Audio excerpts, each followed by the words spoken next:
শিক্ষক কর্তৃক ছাত্রী শ্লীলতাহানি, শিক্ষার্থীদের বিক্ষোভ। গোপালগঞ্জে শিক্ষক কর্তৃক ছাত্রী যৌন নিপীড়নের ঘটনা ক্লাস বর্জন করে অভিযুক্ত শিক্ষকের শাস্তির দাবিতে বিক্ষোভ কর্মসূচি পালন করছে শিক্ষার্থীরা।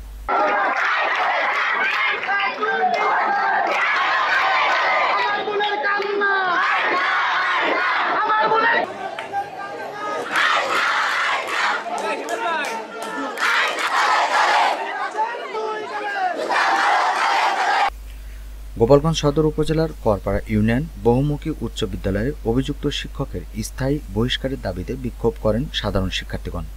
এ সময় তারা উক্ত শিক্ষকের বিরুদ্ধে বিভিন্ন ধরনের স্লোগান এবং প্লাকার্ড নিয়ে স্কুলের সামনের সড়কে বিক্ষোভ প্রদর্শন করে। এরপর দুপুরে তারা গোপালগঞ্জ সদর উপজেলা নির্বাহী কর্মকর্তা বরাবর অভিযোগ দায়ের করেন। এ সময় ভুক্তভোগী ছাত্রীর বাবার স্বাক্ষরিত একটি অভিযোগপত্র তুলে দেওয়া হয় উক্ত কর্মকর্তার কাছে। অভিযোগ সূত্রে জানা যায়, গোপালগঞ্জ সদর উপজেলার বনগ্রাম পূর্বপাড়া নিবাসী সজীব শেখের মেয়ে করপাড়া ইউনিয়ন বহুমুখী উচ্চ বিদ্যালয়ের ৭ম শ্রেণীর ছাত্রী। উক্ত স্কুলের শিক্ষক মিরাজ হোসেন বিদ্যালয়ের একটি কক্ষে প্রাইভেট পড়ান। গত ৬ আগস্ট ৭ম শ্রেণীর ওই শিক্ষার্থী প্রাইভেট শেষ করে বাসায় ফেরার আগে শিক্ষক মিরাজ হোসেন তার শ্লীলতাহানির চেষ্টা চালায়। এ সময় ওই শিক্ষার্থী যৌন নির্যাতনের শিকার হন। পরবর্তীতে বিষয়টি জানাজানি হলে বিদ্যালয়ের অন্যান্য শিক্ষার্থীরা অভিভাবকগণ স্কুলে গিয়ে প্রধান শিক্ষককেও বিষয়টি অবগত করেন। তারা আশ্বাস দিলেও এখন পর্যন্ত এই বিষয়টি নিয়ে বিদ্যালয় কর্তৃপক্ষ কোনো ব্যবস্থা গ্রহণ করেনি। বিচার না পেয়ে ক্ষুব্ধ হয়ে আজ সকাল 10টা থেকে মিরাজ হোসেনের স্থায়ী বরখাস্তের দাবিতে রাস্তায় নামেন উক্ত স্কুলের ছাত্রছাত্রীগণ। ইতিপূর্বে আরও বিচ্ছিন্ন কয়েকটা ঘটনা ঘটিয়েছে। এই তদন্তে দেখা যায় সে আরও কয়েকবারের ঘটনা ঘটেছে। তাকে বহিষ্কার না করার কারণে সে আস্তে আস্তে আরও সামনের দিকে অগ্রসর হচ্ছে।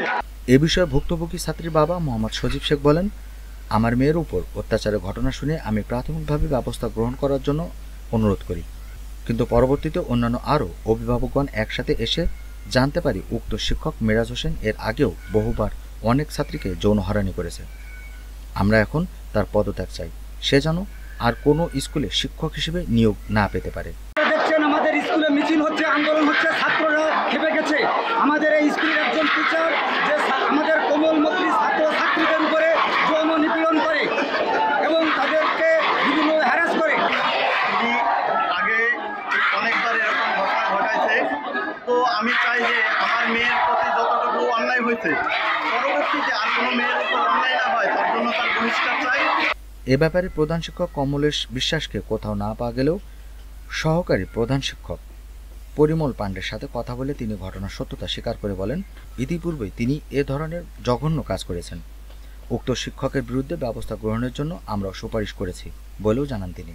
আন্দোলন থামাইতে পারেন আন্দোলন আমি চেষ্টা করছি থামানোর, চেষ্টা করতেছি, কিন্তু আমার কথা না শুনে ওনাদের তখন অভিযোগ দিচ্ছে গত বৃহস্পতিবার ছুটির আগে সঙ্গে সঙ্গে উনি ওনাকে সাময়িকভাবে বরখাস্ত করার এক ইয়েতে ওই বরখাস্ত করার নিয়ম মাফিক